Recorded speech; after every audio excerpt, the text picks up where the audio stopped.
Concerns over safety continues to grow as Korea seems to face numerous disasters every year, which is why national safety is a challenging issue for President Moon Jae-in. For our news feature tonight, Kim Hyesung introduces to us the new leader's blueprint for emergency and disaster response.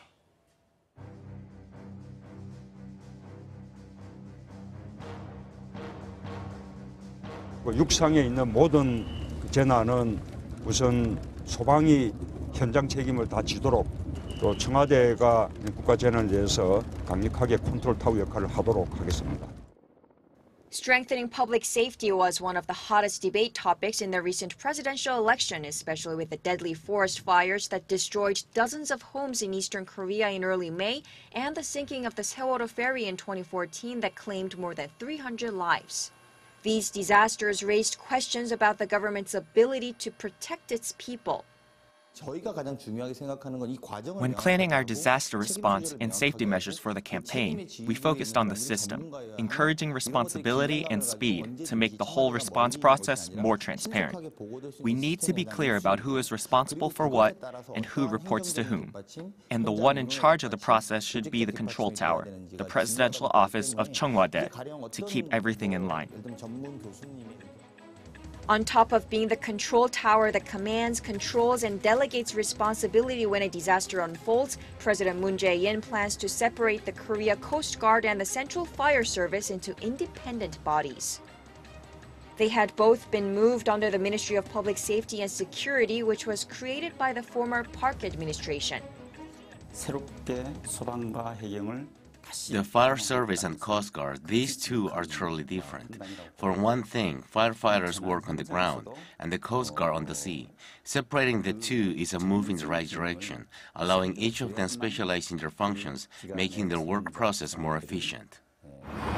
This is not the first time the Korean government has revamped the country's emergency and disaster response system. So what are some areas the Moon administration needs to focus on or improve to make the response system a success? Experts say natural disasters and safety accidents are becoming more complex and even intertwined, meaning a change in work processes is all the more important. Most countries manage disasters through an integrated system. Local governments manage small issues in normal times, but when a big disaster occurs, ministries and the central government work together under one control tower to enhance efficiency. Let's say there's an outbreak of avian influenza. In the United States, the Department of Homeland Security serves as a control tower, delegating tasks at the federal and administrative level.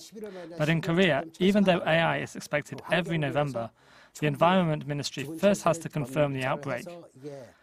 The Agriculture and Health Ministries actually wait until something breaks out before taking action, like giving vaccines, rather than sharing real-time information and taking some preemptive measures.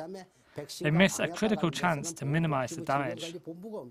That's why experts say, under an integrated system, it's important to know who's in charge and who is responsible. So it's necessary to have an independent body to monitor the process. That's why experts say under an integrated system, it's important to know who is in charge and who is responsible. So it's necessary to have an independent body to monitor the process. There's long been a problem of bureaucratic inefficiency in Korea's disaster response system. Creating an independent body that evaluates the process in quantifiable terms can help us clearly see what the problem is, which areas need improvement, and so on. Creating a control tower, simplifying the disaster response system, these are all good moves, but they do not in themselves guarantee national safety. Many hope the Moon administration will go back to basics. I think Korea needs to look closely into the root causes of disasters to prevent them from happening again. Those who died in the Sewol-ho ferry disaster were kids my age. But I remember the government wrongly reported, and the media went along with it, that they had been rescued. The least the government can do is provide accurate information and make the disaster response process transparent, rather than denying the public's right to know. I think there is already a good system in place and many good principles. I hope the new administration checks and confirms each principle and sticks to it. Kim Hyesung, 아리랑 뉴스.